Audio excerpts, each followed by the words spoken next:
Веќе половина година албанскиот парламент не го ратификува договорот за почеток на работата на Македонскиот културен центар во Тирана. Македонското друштво Илинден од Албанија за Алфа го изразува незадоволството од непотребното забавување на работата за овој значаен центар, а прстот го вперува кон владата на Рама.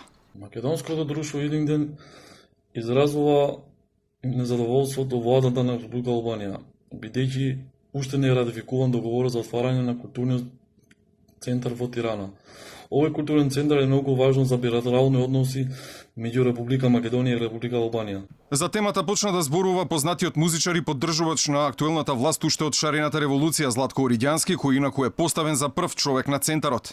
Сега на Оридјански му пречи што соседите, како што пишува на социјалните мрежи, сакаат влијание во, според него, МКД, ама не сакаат македонско влијание во сопствениот двор.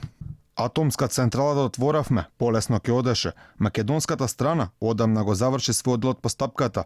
Интересни се сите наши соседи, сакаат да имат влијание во Македонија, а мич не им се бендисува ако некој од овде стапне во нивниот двор.